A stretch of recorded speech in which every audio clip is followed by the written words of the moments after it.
Hello everyone, welcome to my class. Macromolecules chapter के अंतर्गत हम पढ़ रहे हैं determination of molecular weight of macromolecules.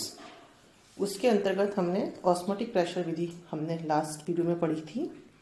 आज हम पढ़ रहे हैं विस्कोसिटी मेथड, श्यानता विधि। This is one of the easy method and known method. काफ़ी इजी मेथड और प्रचलित विधि है। यदि किसी सॉल्वेंट की विस्कोसिटी नीटा 0 हो, if viscosity of solvent is equal to नीटा 0 and viscosity of solution of polymer, किसी भी पॉलीमर के विलयन की श्यानता नीटा है, तो उस कंडीशन में relative viscosity of the solution eta r is equal to eta upon eta 0। आपेक्षिक श्यानता किसी भी विलयन की किसके बराबर होगी?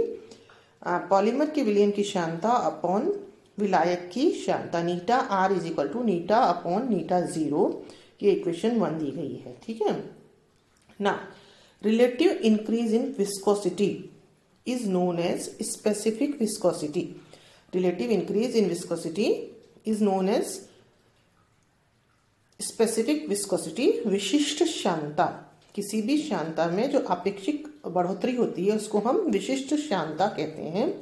And is given by the following expression, that is eta specific is equal to eta minus eta 0 upon eta 0। इसको सिंप्लीफाई करेंगे तो क्या होगा? नीटा अपॉन नीटा 0 इज -1 आ गया ये। तो इक्वेशन 1, इसका मान इक्वेशन 1 की सहायता से, मतलब eta upon eta 0 is equal to eta r, equation 1 में बताया हुआ है। तो इसका मान यदि हम इसमें रखें तो हमारा क्या हो जाएगा? Eta specific is equal to eta r -1, ठीक है। That is specific viscosity is equal to relative viscosity -1, equation 2, where eta specific viscosity upon c, that is specific viscosity विशिष्ट श्यानता पर यूनिट ऑफ कंसंट्रेशन, प्रति इकाई आयतन किसका? उसका concentration का, is known as reduced viscosity, जिसको हम समानीत विस्कोसिटी कहते हैं। किसको कहते हैं? Eta specific upon c is known as reduced specific viscosity, समानीत श्यानता कहते हैं। And this depends upon the molecular weight of the polymer, और यह किस पर निर्भर करता है? Molecular weight of the polymer पर निर्भर करती है। कौन सी श्यानता? समानीत श्यानता। Okay, now intrinsic viscosity. हम इन सारी विस्कोसिटीज के बारे में इसलिए पढ़ रहे हैं कि जब हम ज्ञात करने जाएंगे मॉलिक्यूलर वेट तो हम इन सब का उपयोग करेंगे उसको ज्ञात करने में। तो इस सब की परिभाषाएं हम पढ़ रहे हैं पहले। तो intrinsic viscosity of the solution, that is नीटा i। अंतः श्यानता किसी भी विलयन का किसके बराबर है? नीटा i इज इक्वल टू नीटा specific upon c, limit c tending to 0, जिसमें कि c टेंडिंग टू 0 हो रहा है।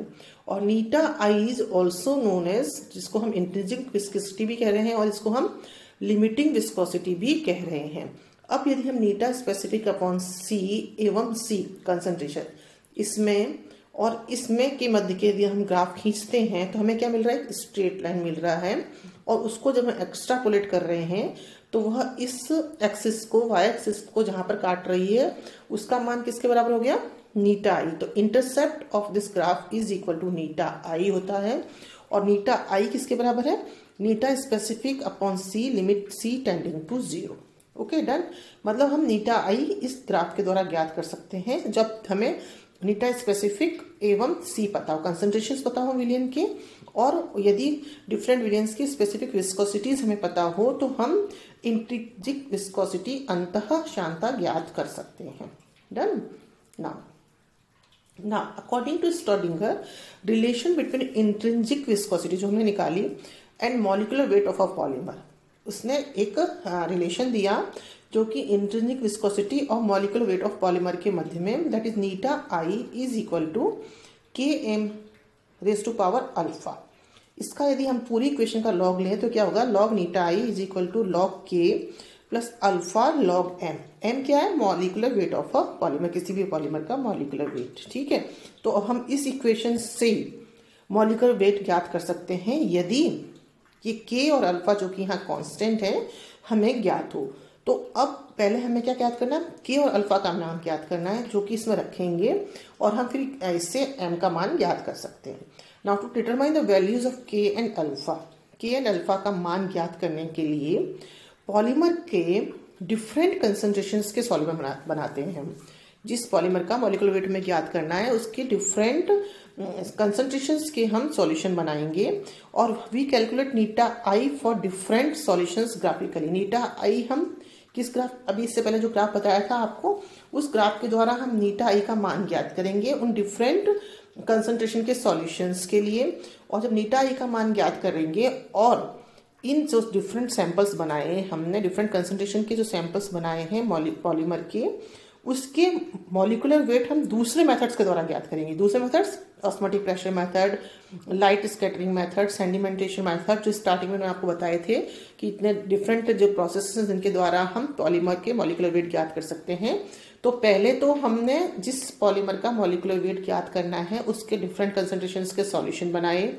उसके डिफरेंट कंसंट्रेशन के सॉल्यूशंस बना के जो अभी इसी वीडियो के अंतर्गत आपको जो विधि बताई इसके द्वारा हमने एनआई ज्ञात किया और फिर उन डिफरेंट कंसंट्रेशन के पॉलीमर के सॉल्यूशंस के मॉलिक्यूलर वेट दूसरी किसी विधि के द्वारा ज्ञात करेंगे और उसके बाद में हम एक प्लॉट खींचेंगे किसके मध्य में, लॉग एनआई एवं लॉग एम के मध्य में प्लॉट खींचेंगे। ठीक है, ये एम जो है वो इस विधि से ज्ञात किया हुआ मॉलिक्यूलर वेट नहीं है, किसी दूसरी विधि से ज्ञात किया हुआ मॉलिक्यूलर वेट है। तो इन दोनों के मध्य में जब हम ग्राफ खींचेंगे तो जो हमें ग्राफ मिलेगा, एक स्ट्रेट लाइन के तहत जो ग्राफ मिलेगा हमें, तो उसके अंदर क्या होगा, जो इस ग्राफ का, कौन से ग्राफ का, लॉग एनआई एवं लॉग एम के मध्य खींचे गए ग्राफ का जो अंतखंड है, इंटरसेप्ट है, वह तो होगा, उसका मान तो एग्जैक्टली होगा लॉग के बराबर।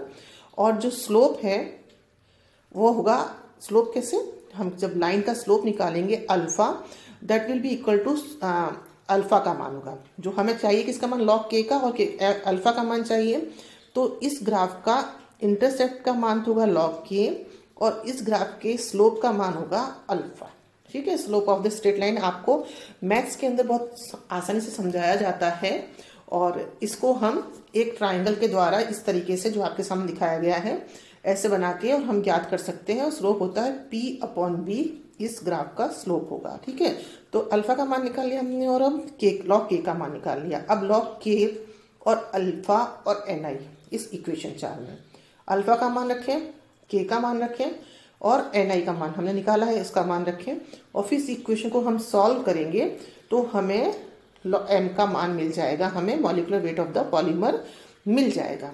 तो अब क्या है कि हमने इस विधि से मॉलिक्यूलर वेट ऑफ पॉलीमर ज्ञात किया, but this method is a relative method. क्यों?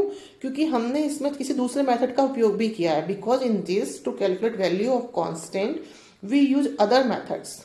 मॉलिक्यूलर वेट ज्ञात करने के लिए पहले हमने अदर मेथड्स का यूज किया, फिर के कांस्टेंट के मान ज्ञात करे और फिर इस विधि के द्वारा हमने पॉलीमर का मॉलिक्यूलर वेट ज्ञात किया। So this is a relative method but this is a easy method. और इस विधि के द्वारा ज्ञात किया गया मॉलिक्यूलर वेट है वह किसके मध्य क्या होता है, number average molecular weight and weight average molecular weight के मध्य का मॉलिक्यूलर वेट होता है। That's all for today. Thank you so much.